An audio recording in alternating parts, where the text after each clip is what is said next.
We think too much and feel too little. More than machinery, we need humanity. More than cleverness, we need kindness and gentleness.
Sorry.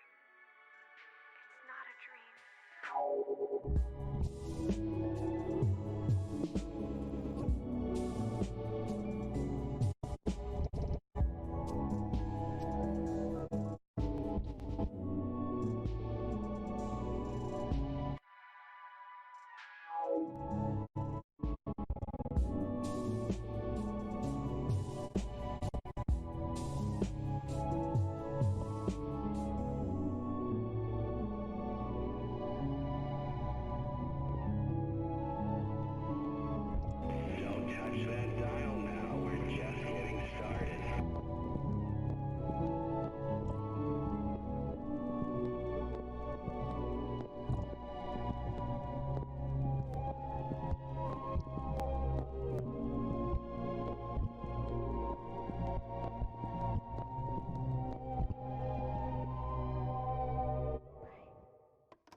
Follow your dreams. You have your own life to live. Say you will.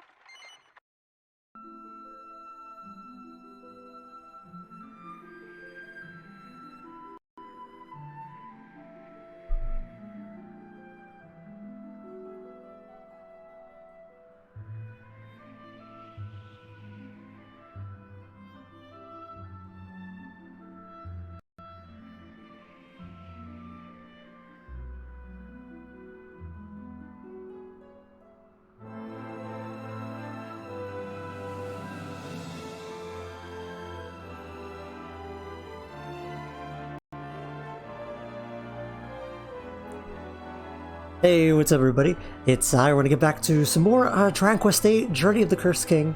Hopefully we'll be able to do a lot of different stuff today, including hopefully being able to actually jump into the 3DS version properly and be able to do an optional dungeon in that version of the game, so look forward to that for sure.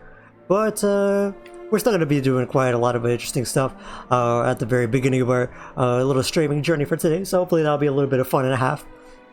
First off, what I wanted to do is I wanted to actually talk a little bit because we actually did do a little bit of off-stream stuff.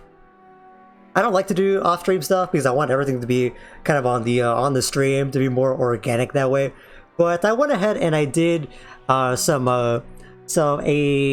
dungeon sort of on off-stream, because if you remember correctly in the previous stream, we actually finished the Godbird's Eyrie. However, that was a dungeon that was actually located in the World of Darkness, and now we're back into the World of Light. So I went ahead and I did that dungeon off stream because the game never actually requires you to go back to this place. However, what the game is kind of encouraging you to do right now is a lot of exploration, especially a exploration that's kind of outside the box per se. So I just want to show this off real quick. I already did this. Is it gonna land me in the right place here? I went ahead and I already did this off stream. However, you can actually go back to Godbird's Eyrie in the world of light as well. You can actually come back here and you will actually be able to fully explore this dungeon. I already did this off stream, but just to show it off right here, you can actually do this dungeon again. And you can do it all over. It's actually the exact same layout. The chests are actually in the exact same locations as well. And the enemies are a little bit different here. However, they're basically enemies that you have either that you can find them in like different locations already. You can find them like either in locations you've already been to or locations that you are going to visit very, very soon. So it's not really a big deal. However, there is a lot of very exclusive loot to actually get in this dungeon. So I went ahead and I got all the stuff that you actually can get from here off stream. I didn't do it on stream because it's literally the exact same dungeon. Besides a few different enemies, which are like nothing exciting really. Besides that, it's the exact same dungeon. The chests are in the exact same location, and there's not a boss at the end either. So nothing to really like write home about. I figured that you guys are missing too much by me skipping that, so I want to just go ahead and do that off stream. However, you do not want to skip this place because it still has a lot of very, very good loot in the chest that you actually want to pick up. So first off, I wanted to go into I went and wrote down all the loot that I got from this dungeon. I got 2 mini medals, a gold nugget, a piece of dragon dung, and also something very, very important in this game called, if we take a look at it right here, yeah, right here, something very important called Orichalcum. And that is an extremely rare resource, extremely rare material that you can get throughout the game that is super, super limited. I will talk about it a bit more when we actually get using this in just a sec, because I actually want to turn to my medals because I think I might be able to get another. However, this is super, super, super exclusive, super limited. You only get 6 pieces of Orichalcum in the entire game. A little bit, I think you get one more in the 30S version, just to be a little bit generous to you. However, that is super, super exclusive, and it makes some of the best stuff in the game. And I think I'm going to go ahead and just leave here and go over to Minnie's castle, because I think I might be able to get another one.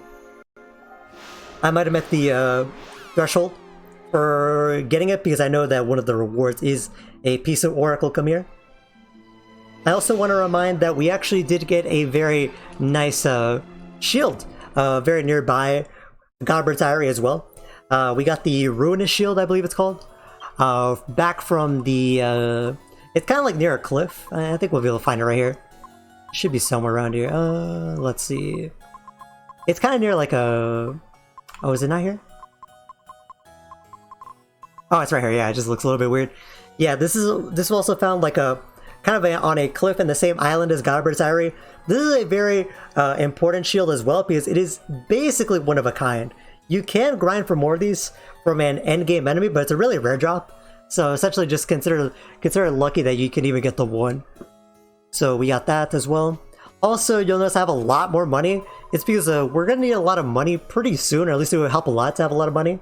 So in order to get money, I basically converted a bunch of my casino winnings into Saint's Ashes, because Saint's Ashes sell for 6,000 each.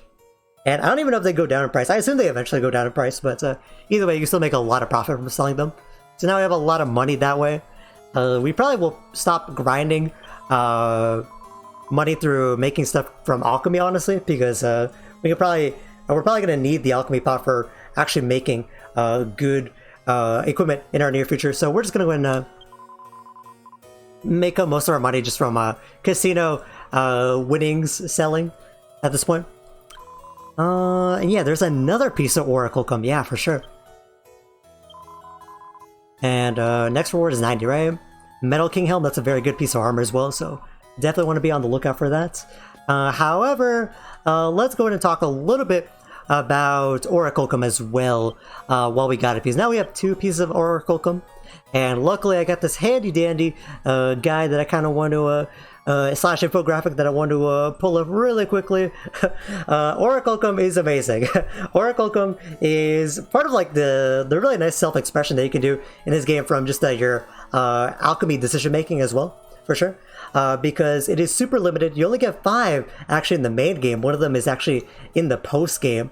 So you only get 5 or 6 to actually work with, and sometimes you actually have to work for even acquiring them in the first place. But they make 7 different things for you. And just to go over them, I'll talk about this again as well, but to just go over it very, very quickly. One is the Goddess Ring. It does a lot of really neat effects for you, including like recovering your MP when you walk around. It makes the Megaton Hammer, which is one of Yangus's strongest, I believe it is Yangus's strongest club. So not a bad option if you're running clubs with Yangus. I believe that also requires the Conqueror's Axe that we actually got for free. That is the best axe in the game. And I also believe Megaton Hammer has like a chance of inflicting critical hits as well, just natively. So that's not bad for crit builds as well. There's the Metal King Armor, which is a very good piece of armor that gives you a lot of defense, also resists a lot of spell damage as well. There's the Metal King Shield, which is also really good, probably one of the best shields in the game. There's the Meteorite Bracelet, which gives you 50 agility, so that's really, really good. We actually got one for mini medal rewards earlier, so that's not bad to make it all. There's the Sage's Stone, which is an item that you can use over and over in battle. It heals everyone in battle by about 100 HP, so it's like a free multi-heal in your pocket for no MP whatsoever. It is a very, very nice tool to have. And also a very mysterious sword that actually goes on to become another sword. This is actually the I don't know why I bothered showing it, hiding it. This is actually the I believe we have it right here. Or oh no, we haven't made it yet. Yeah, hold on. No, I'm kind of getting mixed up on my save files. No, it makes a really nice sword right now that will also make another really nice sword if you continue going with it. But yeah, basically it makes some of the best equipment and weapons and items in the game. So you want to be very, very cautious about how you use Orichalcum. You definitely don't want to sell it, especially because it sells for like very little, all things considered. And it really defines how you party build as well, because Orichalcum equipment isn't necessary, but it is super, super useful to have. So it really defines how you're approaching the party building aspect as well. So that's always very interesting to see how people choose to use the Orichalcum. For now, I think what I'm going to do is I'm actually going to make one of the shields. Because having one of the shields is really, really nice. One of the Metal King shields. Although, oh yeah, I forgot I was making this. Yeah, so another thing I did off stream, and this is part of why I got so much money, is that I will explain this as we progress with this. However, I'm basically trying to make a bunch of rings that prevent a bunch of different spell effects. And I want to make all those different rings, because if you combine all the different rings that I'm about to make throughout the game right now, they will eventually combine together. You can eventually combine all the rings together, and you will get the best ring in the game. It will be like one of the nicest accessories you can get. So I'm basically just trying to make a lot of status resisting rings that will eventually come together to be the best status resisting accessory in the game. So we're working on that right now. Just a series of combining rings with a bunch of different weapons that you can buy at this point in the game. So we're just trying to focus on that for now.